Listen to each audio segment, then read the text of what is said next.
untuk merubah pola pikir bukanlah sesuatu hal yang mudah. Seperti halnya dulu 40 tahun yang lalu tidak pernah ada orang menyangka bahwa manusia bisa terbang ke bulan.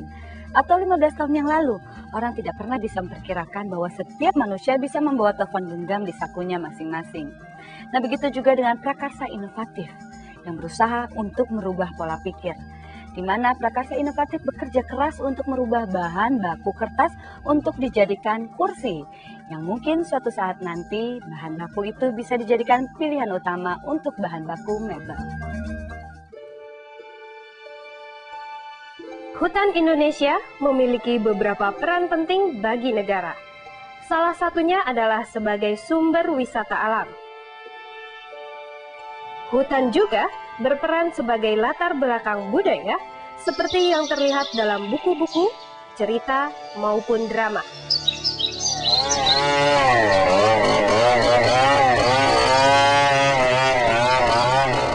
Di sisi lain, hutan berperan sebagai sumber kayu yang dimanfaatkan untuk bahan baku pembuatan kendaraan air, perabot rumah tangga, bahan baku rumah, dan sebagai kayu bakar untuk memasak bagi sekian banyak keluarga di seluruh Indonesia. Sebenarnya, tidak ada salahnya bagi kita untuk memanfaatkan hutan, selama pemanfaatan dan pengelolaan itu dilakukan secara legal dan benar.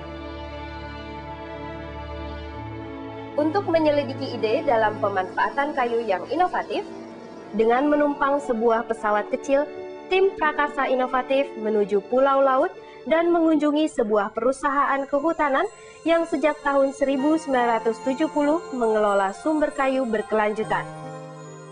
Tim prakarsa inovatif menemui Presiden Direktur PT Inhutani II, Bapak Budi Santoso. PT Inhutani II telah mengembangkan hutan tanaman industri dengan jenis akasia mangium yang tujuan utamanya adalah untuk bahan baku kertas dan pulp and paper. Awalnya, pohon akasia mangium dibudidayakan untuk dijual hanya ke industri pulp dan paper, yaitu sebelum ada prakarsa inovatif. Kira-kira akhir 90-an ada ide inovatif. Ide inovatif itu adalah merubah sasaran hasil yang kami tanam, yang semula untuk bahan baku industri pulp and paper menjadi bahan baku untuk furniture atau mebel. Sebuah ide inovatif untuk mengubah kegunaan kayu akasia mangium yang ternyata memiliki manfaat begitu banyak. Ada beberapa manfaat atas ide inovatif tadi. Pertama, dari sisi perusahaan meningkatkan nilai tambah. Kedua, bagi konsumen dalam hal ini masyarakat bisa mendapatkan suatu barang dalam hal ini mebel atau furniture yang semula harganya mahal, yang sekarang menjadi relatif lebih murah. Ketiga, yang tidak kalah penting adalah untuk turut menjaga kelestarian hutan alam. Tetapi, untuk mengubah kegunaan kayu akasia mangium yang suatu hari nanti mungkin saja mampu menggantikan kayu jati, adalah prakarsa inovatif yang sulit diterima oleh pakar kayu. Terus terang saya belum pernah mendengar ada upaya-upaya untuk melakukan substitusi antara kayu jati dengan akasia. Karena memang keduanya ini tujuannya ditanam untuk tujuan yang berbeda. Kalau kayu jati umumnya adalah untuk furniture, sedangkan akasia itu, khususnya akasia mangium, itu adalah untuk pulp dan paper. Bagi para pakar kayu, bukan hanya sulit dipercaya, tetapi juga ide yang aneh. Jadi kalau dicoba untuk misalnya akasia dijadikan kayu pertukangan atau kayu untuk perabotan, itu menurut saya agak aneh ya. Tetapi PT Inhutani II tetap bersikeras untuk menambah nilai kayunya melalui bahan menjadi baku furnitur. Ide inovatif ini menjadi prakarsa inovatif ketika tahun 2003 kami mendirikan industri kayu gergajan yang khusus untuk mengolah kayu akasia mangium untuk kepentingan bahan baku bagi industri mebel atau furniture. Dengan bantuan oven kayu khusus, Inhutani II bereksperimen dengan berbagai teknologi untuk menyesuaikan kegunaan akasia mangium sebagai bahan baku furnitur. Para pakar kayu pun menjadi antusias. Kalau memungkinkan, saya kira this is very good news ya. Setidaknya idenya oke lah gitu. Prakarsa inovatif akan segera kembali, dan kita akan menyaksikan hasil ide inovatif PT Inhutani II dan bagaimana reaksi pasar terhadap produk baru ini.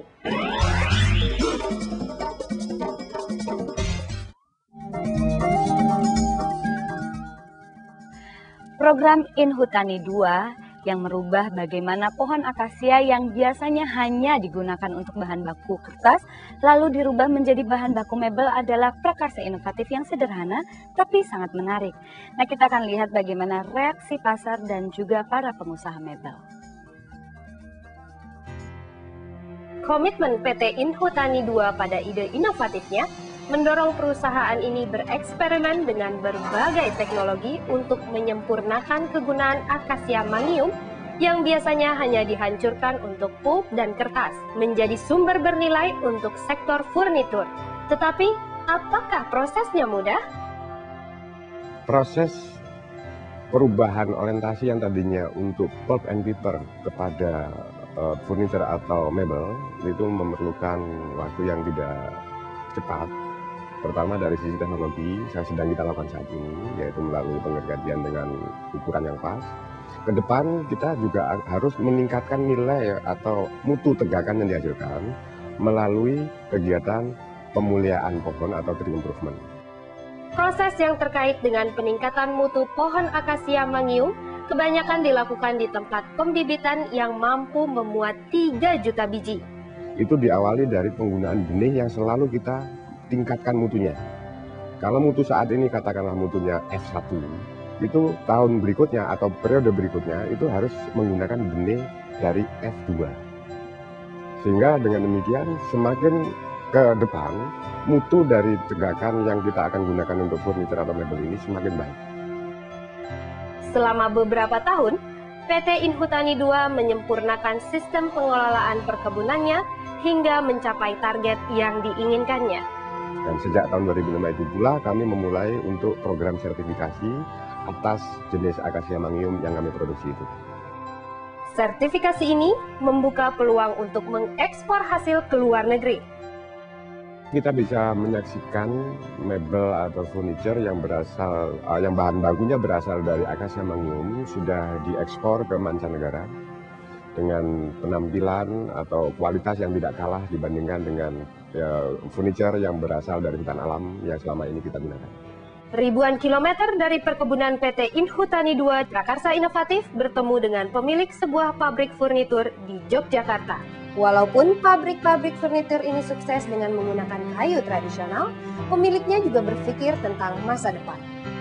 Dari tahun ke tahun kami sadari bahwa penggunaan kayu-kayu tradisional seperti jati ataupun mahoni itu semakin sulit dalam hal ketersediaan di pasar, perizinan maupun harga yang ada. Dengan keterbatasan itu kami memulai dengan akasia mangium kira-kira 1,5 tahun yang lalu. Pada saat uji coba dengan penggunaan akasia mangium, pabrik ini mampu membuat berbagai produk mebel bermutu dengan harga terjangkau. Kemudian dari situ kami mempromosikan dalam bentuk produk jadi kepada buyer-buyer kami, dan kami mulai menstop kegiatan produksi non-akasia kami supaya orang lebih tahu, orang lebih mengenal, dan lebih percaya bahwa akasia mangium itu bisa dijadikan produk yang berkualitas. Sekarang, pabrik ini telah mengekspor hasil produksinya ke pasar di Eropa, Timur Tengah, dan Amerika Serikat. Prakarsa Inovatif menjumpai kisah serupa ketika mengunjungi sebuah toko mebel di Bali. Di toko Tarita ini, tim Prakarsa Inovatif bertemu dengan Novan Purba. Dia menunjukkan mutu produk, kekuatannya, dan ciri khas furnitur akasia mangium ini. Salah satu alasan dari kita menggunakan kayu akasia ini karena setelah mempelajari market dari klien yang ada sekarang ini, ada perkembangan yang cukup pesat untuk furniture yang ramah lingkungan. Selain ramah lingkungan, Novan menjelaskan keunggulan lainnya. Harganya sangat terjangkau dan cukup menggiurkan untuk beberapa klien yang memang mencari harga-harga yang lebih bagus daripada jati. Dia menunjukkan ciri-ciri lainnya. Selain dari harganya yang sangat terjangkau, kalau dilihat dari serat kayunya juga sangat indah, hampir mirip dengan jati. Kalau dilihat dari kekuatannya hampir mirip dengan mahoni, mungkin bisa diperbandingkan dengan mahoni. Dan juga kayu akasia ada kelebihannya dari mahoni, karena kalau kayu mahoni setelah beberapa tahun mulai timbul bubuk-bubuk putih, kalau di akasia tidak ada. Selain dari mebel-mebel yang Anda lihat di sini, kita juga masih banyak pilihan yang lain. Yang khususnya sekarang ini kita mempunyai market minat dengan kayu akasia dari Eropa Selatan, Timur Tengah, dan juga Amerika. Dan untuk saat ini daftar dari klien-klien itu terus berkembang. Dari bahan baku kertas menjadi bahan baku furnitur bermutu yang ramah lingkungan, harga terjangkau, dan diakui pasar internasional, ini benar-benar sebuah prakarsa inovatif.